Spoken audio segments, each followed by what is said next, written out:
ઉમેદવાર મિત્રો, હું એક નવા કન્ટેમ્પરરી ટોપિક પર વિડીયો લઈને આવ્યો છું. આપ સૌને વિનંતી કે મારા વિડીયોને લાઈક કરજો, શેર કરજો અને મારી ચેનલને જરૂરથી સબસ્ક્રાઇબ કરજો. ટોપિક છે વક્ફ સુધારા બિલ 2024. કેન્દ્ર સરકાર વક્ફ સુધારા બિલ 2024 રજૂ કરે છે. બિલ શું છે અને તેની મુખ્ય વિશેષતાઓ શું છે?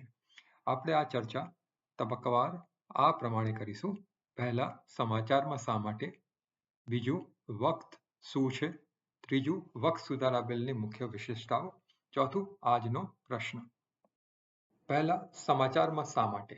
ગુરુવારે સંસદમાં એક બિલની રજૂઆત જોવા મળી હતી જે 1995ના વર્તમાન વક્ફ એક્ટનું નામ બદલીને unified Waqf management environment empowerment કાર્યક્ષમતા અને વિકાસ અધિનિયમ રાખવા માંગે છે.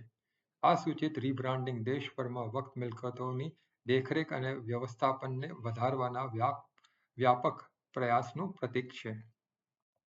વક્ફ શું છે? વક્ફ એ મિલકતોથી સંબંધિત છે જે ફક્ત ઇસ્લામિક કાયદા અનુસાર ધાર્મિક અથવા સખાવતી હેતુઓ માટે નિયુક્ત કરવામાં આવી છે. એકવાર મિલકત વક્ફ તરીકે સ્થાપિત થઈ જાય પછી તેને રદ કરી શકાતી નથી.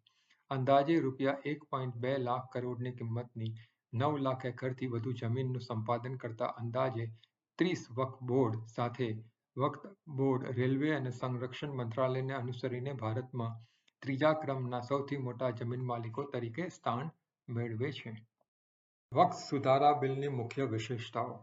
આ બિલમાં રાજ્ય વક્ફ બોર્ડની સાથે સેન્ટ્રલ વક્ફ કાઉન્સિલની સ્થાપના સહિત ઘણા મહત્વપૂર્ણ સુધારાઓનો પ્રસ્તાવ છે. નોંધનીય છે કે આ સંસ્થાઓમાં મુસ્લિમ મહિલાઓ અને બિન મુસ્લિમનું પ્રતિનિધિત્વ હશે, જેમાં તમામ રાજ્ય બોર્ડ તેમજ કેન્દ્રીય પરિષદમાં 2 મહિલાઓની નિમણૂક કરવાની જોગવાઈ છે.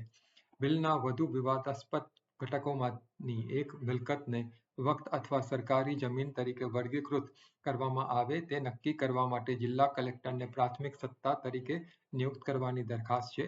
આનાથી વક્ફ ટ્રિબ્યુનલથી જવાબદારી દૂર થઈ જાય છે. એક ગોઠવણ કે ટીકાકારો દલીલ કરે છે કે મૂલ્યવાન મિલકતો મેળવવા માંગતા હિત દ્વારા સત્તાનો દુરુપયોગ થઈ શકે છે. વધુમાં, કાયદો ખાસ કરીને બહોરા અને આગાખાનીઓ માટે અલગ વક્ફ બોર્ડની રચનાની રૂપરેખા આપે છે. વક્ફ બોર્ડમાં શિયા, સુન્ની, બહોરા અને આગાખાનીઓનું પ્રતિનિધિત્વ સુનિશ્ચિત કરે છે. વધુમાં, કાયદો ખાસ કરીને બહોરા અને આગાખાનીઓ માટે અલગ વક્ફ બોર્ડની રચનાની રૂપરેખા માટે છે. વક્ફ બોર્ડમાં શિયા, સુન્ની, બહોરા અને આગાખાનીઓનું પ્રતિનિધિત્વ સુનિશ્ચિત કરે છે. આ ફેરફારોની સાથે આ બિલનો ઉદ્દેશ કેન્દ્ર સરકારને ભારતના કમ્પ્ટ્રોલર અને ઓડિટર જનરલ દ્વારા નિયુક્ત કરવામાં આવેલા ઓડિટર દ્વારા વક્ફ પ્રોપર્ટીના ઓડિટ શરૂ કરવાની સત્તા આપવાનો છે. સૂચિત કાયદાનું બીજું નોંધપાત્ર પાસું એ માન્ય વક્ફનામા માટેનો આદેશ છે, જે વક્ફ તરીકે મિલકતને સમર્પિત કરવાનો ઇરાદો વ્યક્ત કરવા માટે સત્તાવાર ખત તરીકે કામ કરે છે. આ વર્તમાન કાયદા સાથે વિરોધાભાસી છે, જે મૌખિક કરાર માટે પરવાનગી આપે છે. છેલ્લે, આજનો પ્રશ્ન. નીચે આપેલા કેન્દ્ર વક્ફ સુધારા બિલ 2024 સંબંધિત નિવેદનો વિશે વિચારો.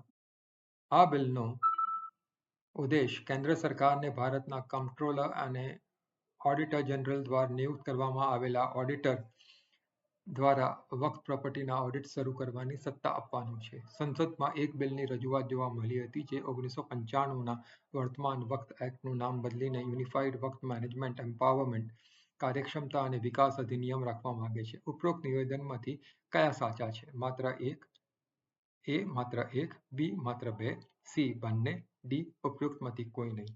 આપ સૌને વિનંતી કે આનો સાચો જવાબ કોમેન્ટ સેક્શનમાં આપ આપજો અને મારા વિડીયોને લાઈક અને શેર કરજો અને મારી ચેનલને જરૂરથી સબસ્ક્રાઇબ કરજો. ખૂબ ખૂબ આભાર.